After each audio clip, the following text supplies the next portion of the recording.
Hello, Assalamu alaikum, everybody. Hope you're all safe, sound, and healthy. And the few of you who do listen to my podcast are probably wondering where the hell has she disappeared onto, especially when there's so much going on. Well, number one, the all so much that's going on is something that I talked about eons ago, saying that this will happen, and it's happening. So I don't see why I need to reaffirm or reconfirm or boast or brag and say, yeah, look, see, another thing that I talked about is happening. I mean, seriously, because people are so predictable. Again, it's the same thing. Societies are made up of people, countries are made up of societies. So it's obvious that if you can understand people, you can understand how a society moves. And if you understand how a society moves, you understand how a country moves. You understand how a country moves, you understand how the establishment moves, believe it or not. Because at the end of the day, they're not working, they're not AI, they're not robots, they are people. And people, sorry to say, are not very diverse, mentally speaking. People are diverse, but mentally speaking, people, human beings, they're a very monotonous set of creatures, okay? It's really monotonous how their brain works. You understand how one human being's brain works, you literally can understand how half the population's brain works. And then if you find another person whose brain works a little differently, you find out how another quarter, of that population works. Because believe me or not, the half that I'm quoting is literally a full majority of your basic human thinking. For example, everybody has this thing, everybody thinks I'm different, but everybody is so eager to jump to a conclusion and to judge the other person based on extremely monotonous, very monotonous thoughts, and beliefs or principles or whatever it is I wouldn't call them principles, it's more like thoughts and beliefs. So this is how biased people are. Everybody thinks I'm different, I should be thought of differently, people should understand I'm different, but everybody refuses to understand the other person, and they jump, into and they always jump to the same conclusions. For example, here we are. You will see, for example, a boy and a girl together. The first thing you people will always think is, they are probably boyfriend and girlfriend or husband and wife or whatever. I mean, you immediately, jump to the, sexual or romantic aspect of it.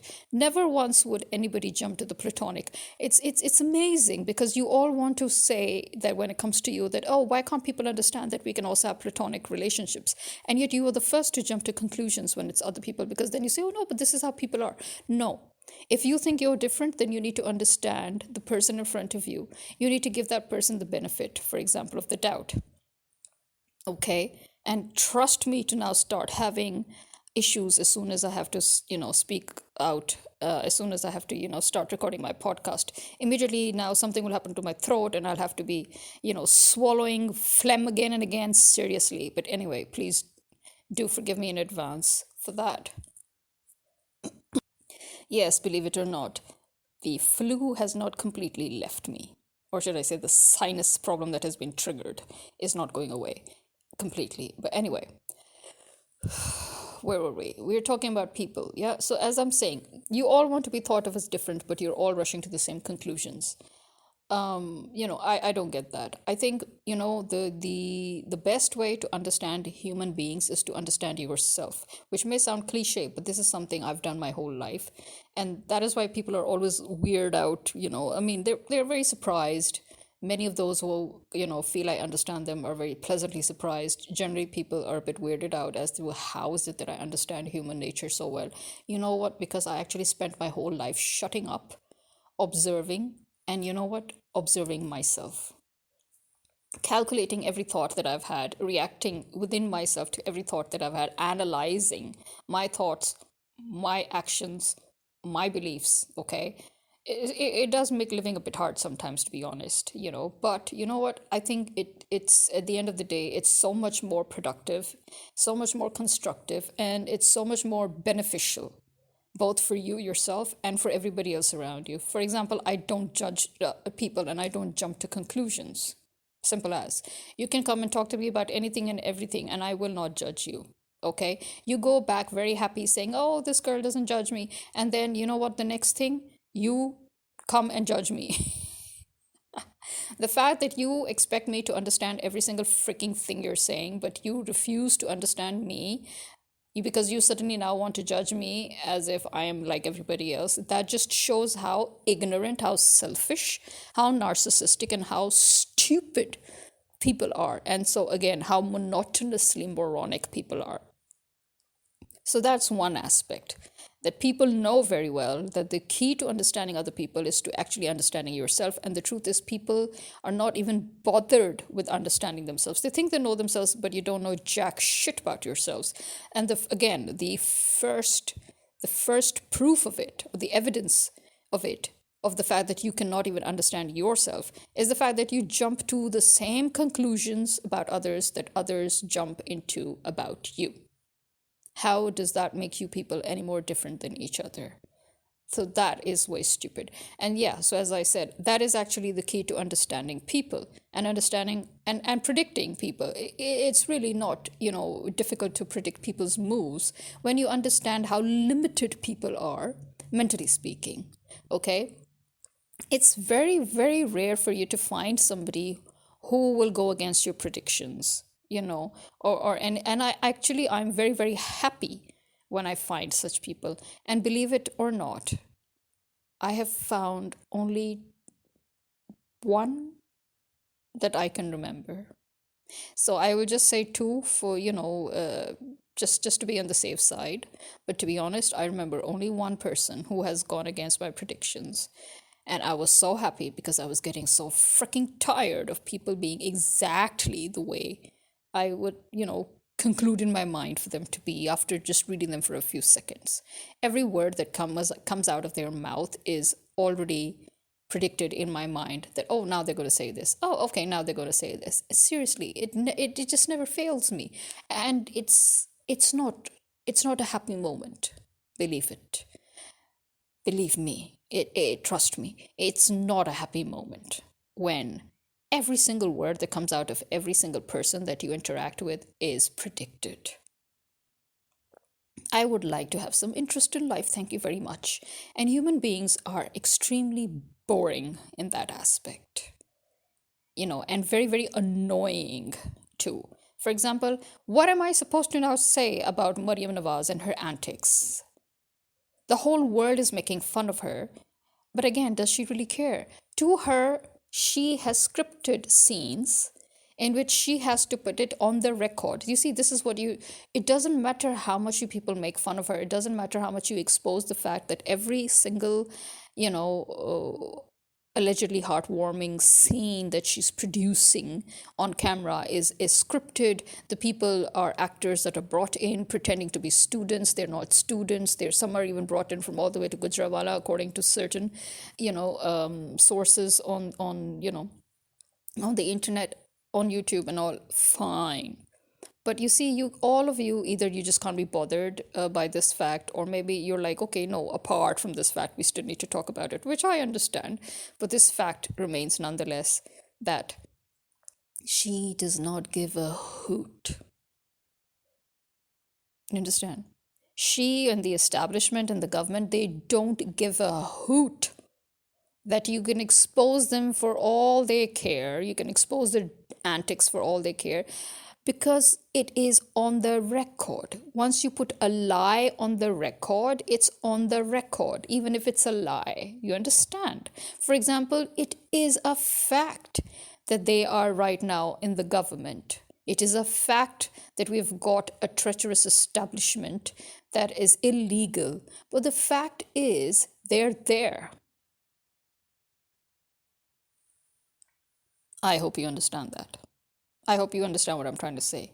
It's on the record that these people are ruling bodies. It's on the record. Whatever antics they create, whatever dramas they make, all the crime rates that they're deliberately, literally producing and creating and increasing within Punjab. And, because Punjab is supposed to be the safest province ever, right? You've never heard of street crimes I mean, Karachi has always seemed like an alien part of Pakistan because of all the street crimes. And we never understand why the frack is it always like that.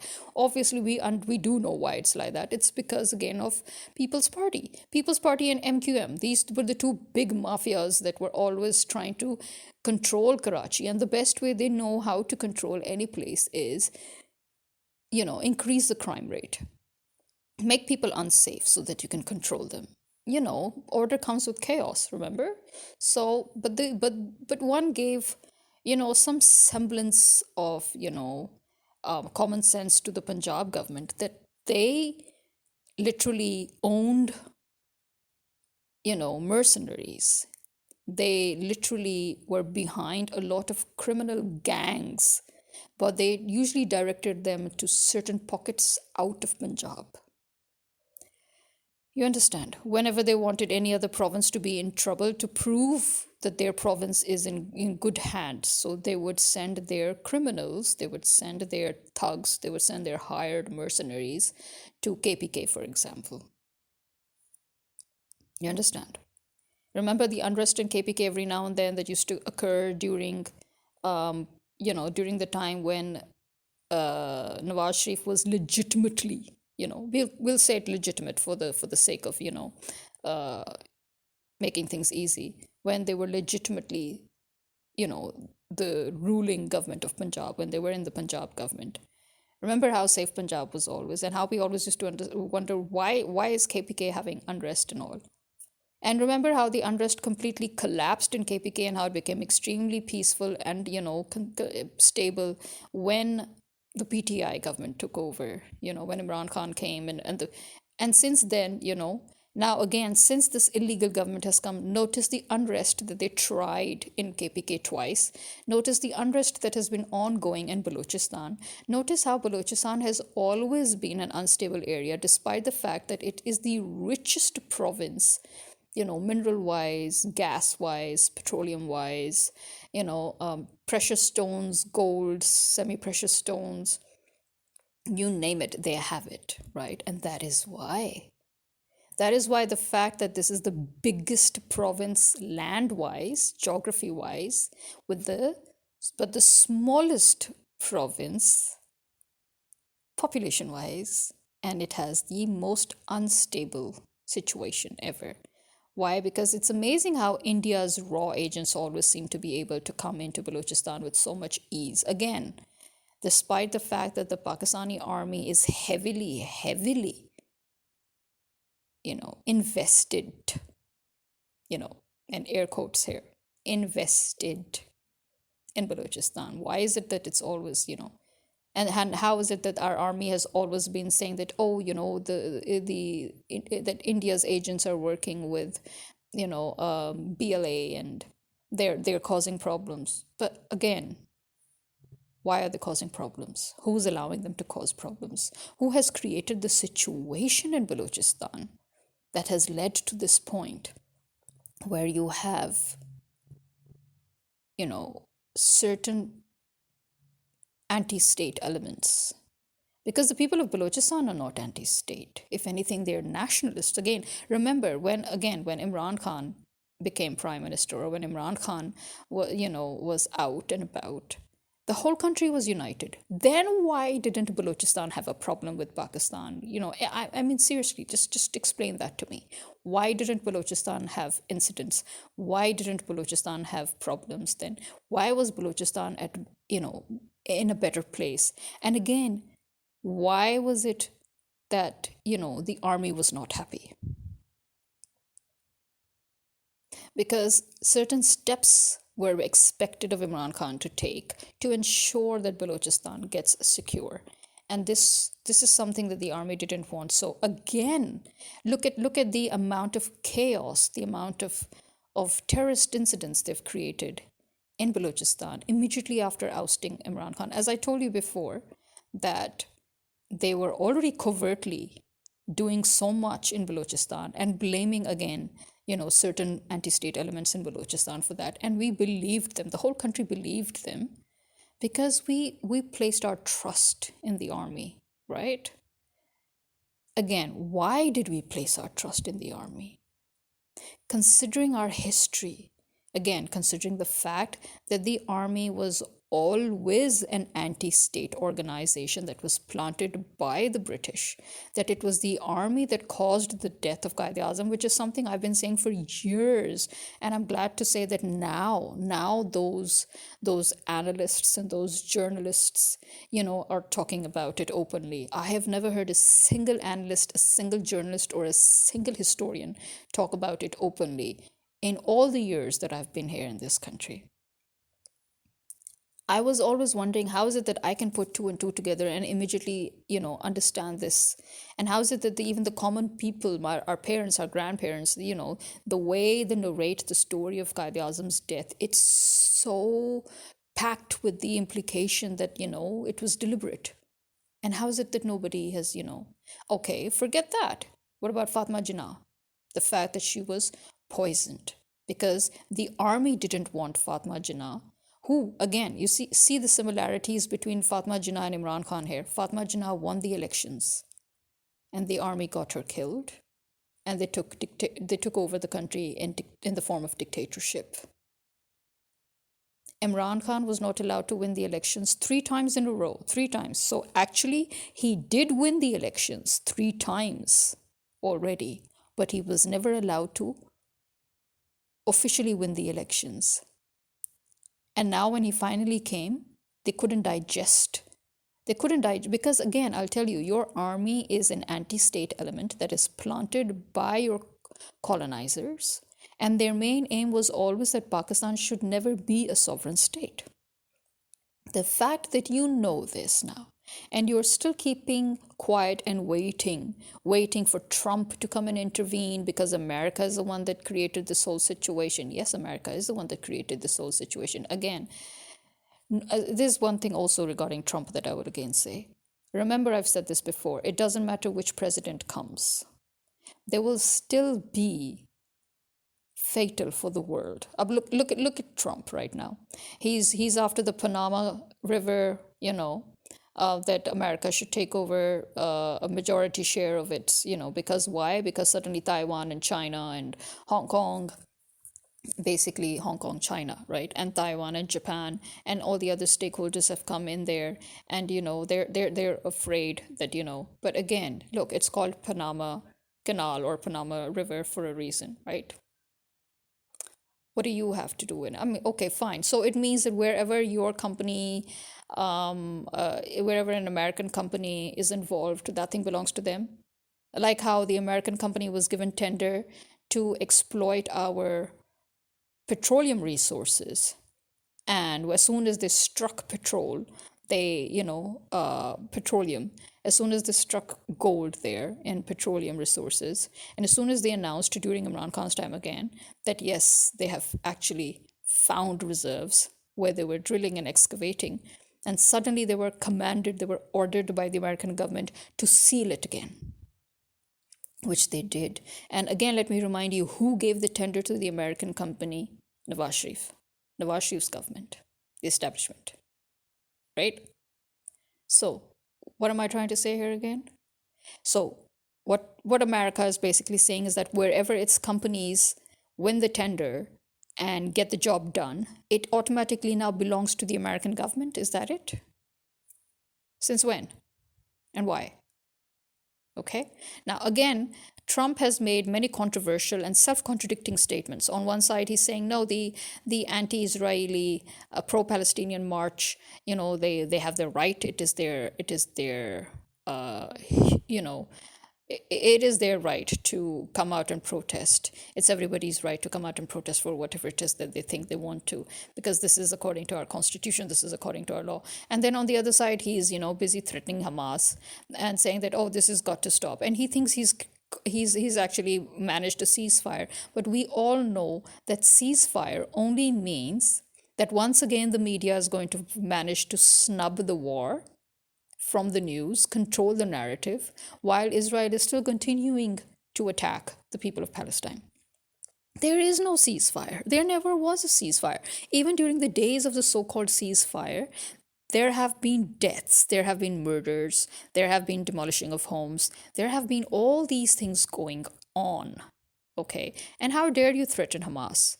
Although actually one if you actually saw his tone in the way he said that this needs to stop or else everybody's going to go through hell. It felt as if he was also threatening Israel, that you need to stop too, because otherwise it's not just Hamas, but you guys too are going to see hell. I don't know, but maybe. Again, as I said, he has a habit of saying two things at the same time, two self contradicting things at the same time, right? He talks about negotiations, and then he talks about, and then obviously, as the whole world has mocked him, that you make this threat, and within 24 to 48 hours the whole LA is burnt down. Which again, if you remember, Mel Gibson had talked about how he felt that this too was deliberately done because of the Olympics, the forthcoming Olympics, and how they've been discouraging people to, settle down, and they've been encouraging more and more people to leave LA and all, whatever reasons. The point is that according to them, this is another version of 9/11, if you know what I mean. So, I mean, basically, like how they used the fanatic extremist Muslim narrative to fell and to demolish the World Trade Center, which is something which, again, I'll remind you, as I've reminded in so many of my previous podcasts, it is something that they attempted a few decades ago. But an Egyptian driver who they were thinking they were going to pin it on, he was just an innocent scapegoat that they were thinking that, oh, he's right there in the area. But he actually exposed the whole thing before it happened. And so they couldn't go about it. So they needed, in fact, if you check the archives, if you check the records, they had been trying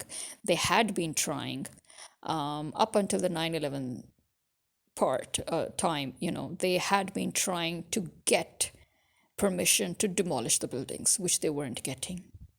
Okay, so now they've been trying to get this part of LA, and they weren't getting it because this is all where the richest and the elitists and all are living, and they just didn't know how, And as I said before, just imagine that how incompetent can they be, where the highest paid official, whose job is basically to be in charge of the water supply, fails to maintain water supply. And she's not even apologetic about it. Instead, the fire chief is pissed off, but she can't even talk about it because you can see very clearly that she's probably been warned, against saying anything that could be politically controversial. But so she's just trying to look for ways and words that she can use, in which she can try to tell them that, listen, we didn't get water. Okay, so you need to ask the person concerned why we didn't get water. Right? But she couldn't just come out and say that, the person who was in charge of the water supply fucked up. Right? So there you are. So again, I would say Trump's controversial statements, people are thinking, oh, it's a good thing for Pakistan that Trump, yeah, it might be. Yes, it might be. But on one side, Trump is saying that he's here to dismantle the whole establishment, the whole American deep state. But at the same time, he is still following a lot of, the establishment, the American establishment's, blueprints, whatever they have mapped out for decades, remember, which is what he originally was brought in to do the first time he became president, if you remember. And he was the mouthpiece, but then he went rogue. So, he has a tendency of going rogue and then again coming back and then again going rogue and then again coming back. So you really don't know what to expect. But all I can say is that don't expect too much. Okay. So on one side, he himself is not a pure American. He is, again, from a descendants of immigrants. His wife is descendants from immigrants. He's he's the ministers that he's appointed, the aides that he has, all the people that are working with him. Is amazing that they're all the secretary, everybody, one is Cuban, one is, from one part of Europe, another is from another part of, Latin America, another is from, even Asia, Muslims and non-Muslims and Catholics and all. He's got a whole, and he's even got, LGBTQ in all in his group, and yet he's talking against every single one of these things. So what does that tell you? That tells you that what he's saying is not necessarily what he personally believes in. Because if he personally believed in that, nobody in his cabinet would have been of those social, classes, you can say, that he's literally spouting against. And amazingly, they themselves are spouting against their own people, their own classes, their own types. So that is also very. So I mean, as I always said, everything is an act. A politician is basically a mouthpiece of a machinery that has been put into place for over a century at the least. Okay? And that machinery cannot be disturbed. So every time he deviates, that is when anytime any president deviates, like Obama thought that he would have all the power in the world and he would make all the decisions, but there's not a single decision that he could make. Now, could he? And he heavily disappointed the American people because he was set up to fail. The establishment set him up to fail. Understand that. And a similar thing happened here with Imran Khan. He was set up to fail by the American establishment working with our anti-state faction of the establishment and our anti-state political elements, which are the People's Party, Zardari's whole thing, and Nawaz Sharif and his whole party, right? Which is PMLN. So you understand, this is how they work. This is a fact. These are not conspiracy theories and all. No, these are facts. Facts based on records, based on history, based on current affairs, and you would be utterly freaking blind not to see them. Remember, truth is stranger than fiction. That really is a fact. So, as I said again and again, at the end of the day, you cannot say that no politician or no establishment, represents you, because at the end of the day, your mental inclinations are one way or the other reflected through your establishment and your politicians. For example, if you hate this establishment and this government that have literally stolen your mandate, if you hate them so much, why are you sitting peacefully waiting for some prophet to come and save you, or waiting for some leader to... You had a leader who was trying to save you. He's in jail. What have you done? You're thinking using legal means and documented means and every now and then peaceful protests, and then writing to the American establishment and cabinet and, tell me, how has that helped? Oh, now you're feeling very lucky because you think Trump has come, and Trump will definitely, he has definitely voiced his concerns. He has said that Imran Khan has been persecuted. He and his representatives and all, they have said that in many ways, even bluntly. But again, is Imran Khan out? No. There's a process. Okay, he might get out after a process. Then what?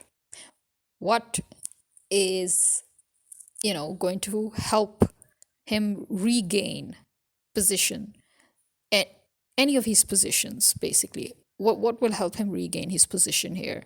Especially, I'm talking about politically, not as a leader. He never lost that position. But remember, we still haven't gotten rid of the anti-state elements that are deep-rooted within our establishment and our bureaucracy, which is the machinery. Remember, as I told you, machineries are set up way before the politicians can seldom break those machineries. In order for politicians to be able to break those machineries down and reform them or rebuild them, you really need to act viciously like an authoritarian government, which was something that Imran Khan didn't do. The people who kept, these American sent mercenaries, these political mercenaries, these quacks, these hacks that came, Mariam Nawaz and all, they were sent to, defame Imran Khan, but it only made the people more and more in favor of Imran Khan, because everything that they kept on saying, everything that they kept on accusing him of being was actually, it defined them. He was not anti state, they were. As you can see very openly now, they're very openly being anti state. He wasn't a fascist, they are, and they were.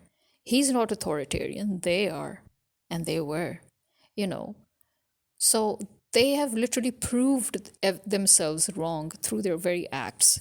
But again, this is something people already knew. But again, I would say, as the people of Pakistan, what have we concretely done to get rid of these parasites that have been installed by the colonialists?